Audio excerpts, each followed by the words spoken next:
निवडणुकीच्या आधी काही काळापूर्वी मांडला। अध्यक्ष महोदय, त्यावेळी महाराष्ट्राचा अर्थसंकल्प 6,12,293 कोटी रुपयाचा मांडण्यात आला।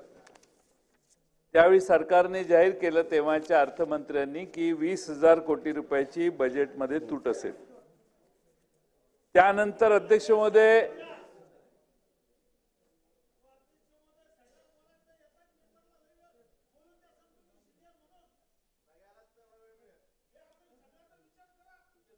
बाबा आत्ताच बोलायला लागलो मी, आत्ताच सुरू केलंय।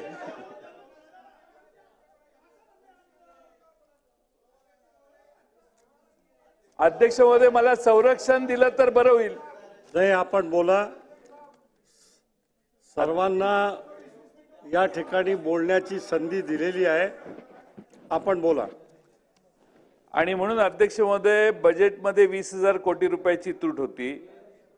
ज्या दिवशी बजेट मंजूर झालं त्याच दुसऱ्या दिवशी किंवा दुसऱ्या मिनिटाला सरकारने 95,000 कोटी रुपयाच्या पुरवणी मागण्या मांडल्या होत्या मागच्या सेशनमध्ये।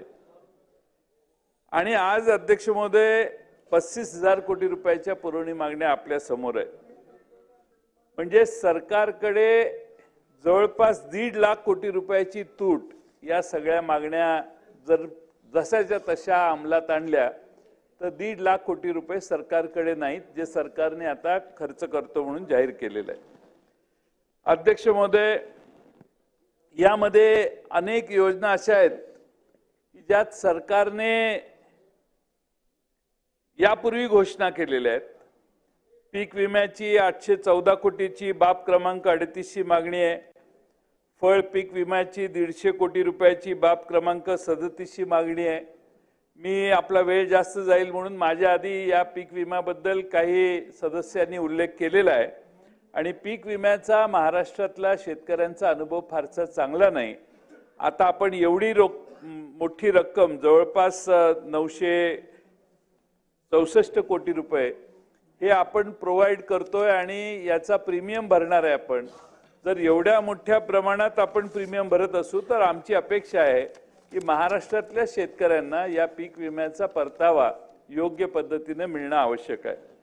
अध्यक्ष महोदय, सरकारने आणखीन एक फार मोठी घोषणा केलेली की दूध उत्पादक शेतकऱ्यांना 5 आणि 7 रुपयाचं अनुदान देऊ, बाब क्रमांक 49। आता त्यासाठी सरकार आता प्रोव्हिजन करते 758 कोटी रुपये। अपेक्षा अशी आहे अध्यक्ष महोदय की याप्रमाणे महाराष्ट्रातल्या सगळ्या दूध उत्पादक शेतकऱ्यांना या पुरवणी मागण्या मंजूर झाल्यानंतर या महिन्याभरात हे पैसे मिळतील, कारण बरेच शेतकरी महाराष्ट्रातले या पैशाची वाट बघतायत। अध्यक्ष महोदय, सार्वजनिक बांधकाम विभागामध्ये बाब क्रमांक 94 मध्ये आस्थापना, साहित्य, यंत्र याच्यासाठी जवळपास 500 कोटी रुपये मागण्यात आलेले आहेत। नाबार्डच्या सहाय्य योजना पूल बांधणीसाठी बाब क्रमांक 96 मध्ये 250 कोटी मागितले आहेत। आणि आशियाई बँक कर्ज सहाय्य रस्ते विकासासाठी हे कर्जच आहे ते बाब क्रमांक 97 मध्ये मागणी केलेली आहे। आणि त्याचबरोबर अध्यक्ष महोदय, समृद्धी महामार्ग बाब क्रमांक 99 यामध्ये अध्यक्ष महोदय 400 कोटी रुपये समभागासाठी मागण्यात आलेले आहेत आणि 100 कोटी रुपये इंटेलिजंट ट्रान्सपोर्ट सिस्टीमसाठी मागितलेले आहेत। आमची अपेक्षा आहे की सरकारने 100 कोटी रुपये खर्च झाल्यावर इंटेलिजंट ट्रान्सपोर्ट सिस्टीम मध्ये या समृद्धी महामार्गावर प्रवास करणाऱ्यांना काय फायदा होणार याचा देखील खुलासा करावा अशी आमची सरकारला विनंती आहे। अध्यक्ष महोदय, पुणे रिंग रोड आणि जालना नांदेड द्रुतगती मार्ग कर्जावरील व्याजाच्या अंशदानासाठी 715 कोटी रुपये।